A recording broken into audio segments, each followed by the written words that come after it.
আমার পা দোকানে চাইছো কেন? আমি তো খারাপ, আমি তো মন্দ। এ কথা বোঝনি? বাড়ির ছেলে মেয়েদের আমি জানে দিয়ে ভালোবাসি, এ কথা তোমরা বোঝনি না? বোঝে বোঝে, সবাই বোঝে। ছেড়ে চলে যাচ্ছে বাড়ি ছেড়ে, সবই বোঝে। গার্জেন চলে যাচ্ছে, বলে না ছেলেরা বড় হয়ে যায় গার্জেনের মতো হয়ে যায়। গার্জেন যদি বাড়ি ছেড়ে চলে যায়, বাড়ি কেউ ফাঁকা হয়ে যাবে না। জেঠিমা, রণ ইমন কোথায় আছে এখন? ও জানে যে তুই চলে যাবি, তবুও ঘর থেকে নামেনি বলছিস? কিরে মা,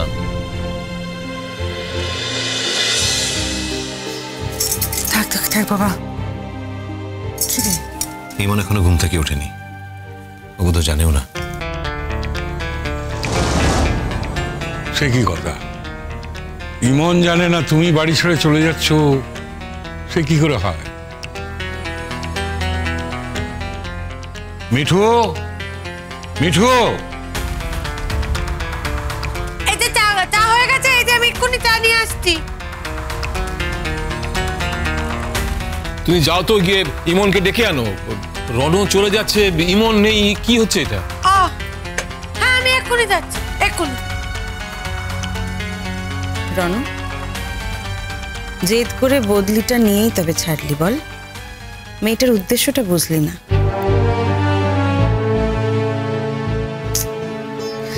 ভাবলি ও জোর করে তোর বসকে পটিয়ে তোর বদলিটা আটকেছে, ওর ক্ষমতা দেখিয়েছে।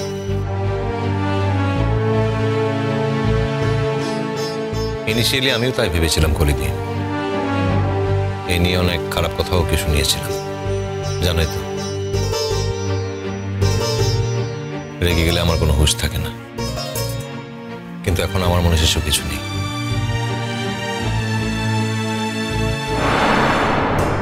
তাহলে ট্রান্সফার নিয়ে বাইরে যেতে হচ্ছে কেন?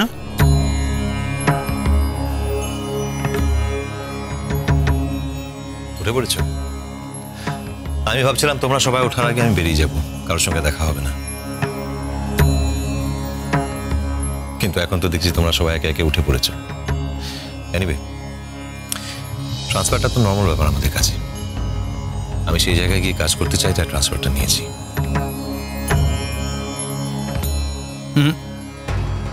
বিষয়টা এত সহজ বলে মনে হচ্ছে না রণ। তোমার তো এখন আমাকে কোনোভাবে সহজ মনে হয় না, আমার প্রত্যেকটা কথাও তোমার সহজ মনে হয় না। সেটা তোমার প্রবলেম, আমি কি করতে পারি বলো? ওকে, বেশ তো। যদি এটাই সত্যি হয় তাহলে সেটা তুমি আগে ভাবোনি কেন? দেখো, যখন তখন চাইলে তো আর ট্রান্সফার পাওয়া যায় না। চেষ্টা করেছিলাম, ট্রান্সফারটা পেয়েছিলাম, তখন ইমন আটকে দিয়েছিল। আমি নিজের পয়েন্টে স্টিক করেছিলাম, শেষমেশ ট্রান্সফারটা গ্রান্ট হয়েছে। আর আমি আমার কাজের জায়গা কোথায় চুজ করব সেটা নিয়ে আমি নিশ্চয়ই অন্য কারোর কাছে আনসারেবল নই। আনসারেবল? বিষয়টার সঙ্গে ইমন জড়িয়ে থাকলে তুমি তার কাছে নিশ্চয়ই আনসারেবল। তুমি ওকে কষ্ট দিয়ে এভাবে বাড়ি থেকে চলে যেতে পারো না। তুমি চিন্তা করো না দাদা ভাই, ইমনের এখানে কোনো অসুবিধা হবে না আমি না থাকলেও। কারণ আমি ছাড়াও এই বাড়িতে ইমনের কাছের অনেক লোক আছে যাদের সঙ্গে ও এখানে খুব ভালোভাবে থাকতে পারবে, নিশ্চিন্তে থাকতে পারবে। বরঞ্চ আমি এই বাড়িতে থাকলেই ও কি বলো? কি তাহলে কেন? কথাটা শেষ করো। না, কিছু না। কাজটা তুই ঠিক করলি না রণ। মেয়েটাকে না জানি এভাবে চলে যাওয়াটা একদম ঠিক কাজ হলো না। আচ্ছা, মেয়েটা যখন ঘুম থেকে উঠে জানতে পারবে তুই চলে গেছিস, শুধু বুঝতে পারবে যে তুই ওকে না জানিয়ে চলে গেছিস, সেটা কি ঠিক হচ্ছে বলতো? এই যে মেয়েটা কাল তোর বাড়ির জন্যই এত কিছু করলো, জাদু কাঠি দিয়ে সবাইকে আনন্দে ভরিয়ে তুলতে চাইছে, তোর বাড়ির লোকজনকেই তো। তার সঙ্গে এই ব্যবহারটা করা কি তোর উচিত হলো রানু? কি আশ্চর্য, আমি ওর সঙ্গে কোনো মিসবিহেভ করিনি, করিনি। এর থেকে মিসবিহেভিয়ার কিসে হয় রে রানু? তুই মেয়েটাকে না বলে বাড়ি থেকে চলে যাচ্ছিস, তাও বলছিস যেটা মিসবিহেভ নয়। উরি বাবা, সে তো বলি যেতে গেলে আবার ঝঞ্ঝাট ঝামেলা। আমি তো সকলে জানি। হ্যাঁ, আগেবার কি করেছিল সে? হ্যাঁ, ওই রণর অপসারকে হাত করে তার বদলে আটকে দিয়েছিল।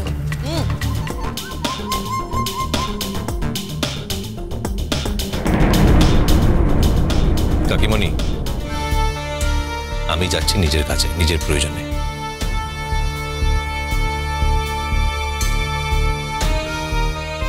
এসব কবে ঠিক হলো? ঠিক তো হওয়ারই ছিল, নতুন করে তো আর কিছু ঠিক হয়নি। তুমি কি আমাদের জন্য চলে যাচ্ছ?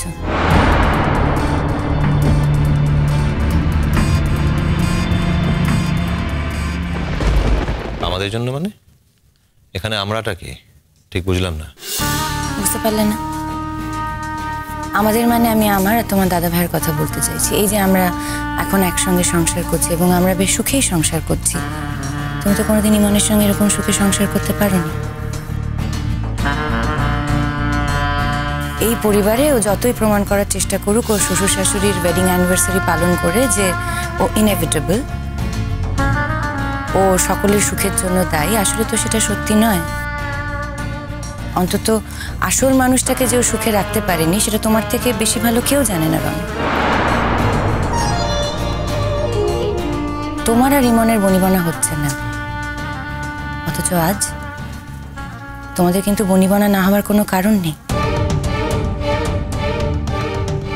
কোনো একদিন হয়তো তোমাদের মাঝখানে আমি একটা ফ্যাক্টর ছিলাম, কিন্তু আজ আমি তোমাকে জানাতে চাই খুব ক্লিয়ারলি, রণ, আমি কিন্তু কোনো ফ্যাক্টর নই। তোমার দাদা ভাইয়ের সঙ্গে আমি অত্যন্ত সুখে সংসার করছি।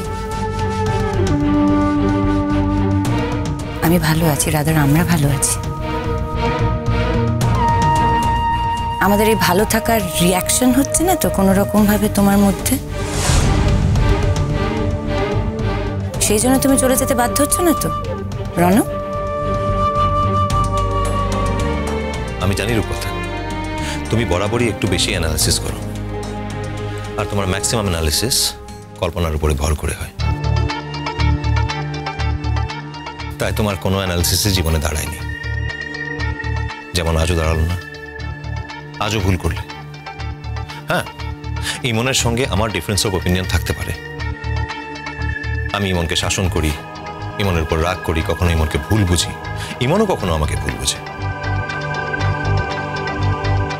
কিন্তু শুধু আজ ইমনের সঙ্গে আমার বনিবনা হচ্ছে না বলে বা তোমরা সুখে সংসার করছো দেখে আমি রেগে গিয়ে বাড়ি ছেড়ে চলে যাচ্ছি, এরকম বাচ্চা মানুষ আমি নই।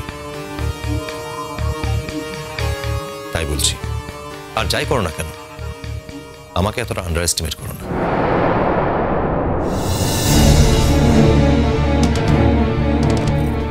কোথায় আছেন আপনি?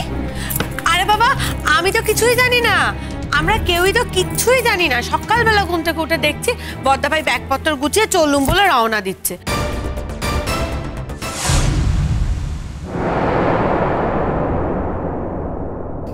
আমার যেখানে যাওয়ার কথা ছিল সেখানে যাচ্ছি ইমন, আমি কাজে জয়েন করতে যাচ্ছি। এরকমই তো কোনো কথা ছিল না। কখন আপনি বলেছেন আমাকে যে আপনি যাচ্ছেন? কাল তো আমাদের মধ্যে এত কথা হলো, কাল তো একবারও বলেননি। বলেছেন কি? কি আর বলবো, কাল যখন তুমি জিজ্ঞেস করলে সুটকেসটা নামানো কেন, তখন আমি বলেছিলাম যে আমার কাজ আছে। এটা আপনার কাজ, আপনি চলে যাচ্ছেন। রণ, সত্যি যদি তোমার যাওয়ার উদ্দেশ্য হয় কাজ, তাহলে আমার মনে হয় তুমি কাজটা খুব ভালো করে করতে পারবে বাইরে চলে গেলে অ্যাটলিস্ট। কারণ এখানে তো সারাক্ষণ নানান রকমের সমস্যা, বাড়ির ঝামেলাগুলো ওখানে আর এক্সিস্ট করবে না, কাজের সুবিধেই, তাই না?